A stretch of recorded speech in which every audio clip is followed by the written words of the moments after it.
The timeline is the primary editing and processing workspace in HoloEdit, and stages and intervals your main tools. Stages allow your data to be modified, and each stage is divided into blocks called intervals.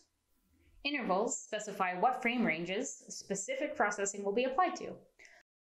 Sometimes the intervals for a stage are predetermined based on your clip's specific data, like the SSDR stage that uses a clip's stabilized segments to add compression to your data. In other cases, you'll need to manually determine the intervals that you use. You can do this by selecting a range of frames. To do that, you click and drag, and then right-click and select Add Interval. Stages can be divided into multiple intervals, with different parameters applied to each. Let's go over timeline navigation.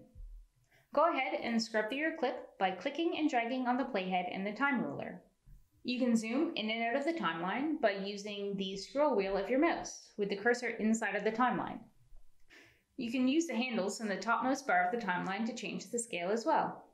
You can pan the timeline by clicking and dragging on the scope bar at the top of the window, or by middle-clicking and dragging the mouse inside of the timeline. In our load asset stage, there's one long interval corresponding to the duration of our clip. In the middle of that interval, HoloEdit displays the clip's frame range.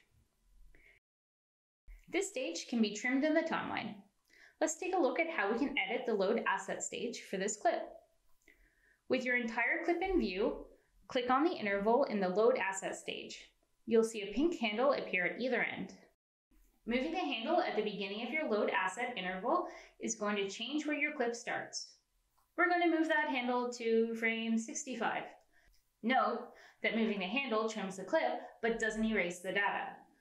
Likewise, moving the handle at the end of the load asset track changes the clip's endpoint. Now the clip has been trimmed, but the first 65 frames of our composition are now blank. Let's realign our clip with the start of the composition. We'll do that by clicking and dragging the load asset interval back to the beginning of the timeline.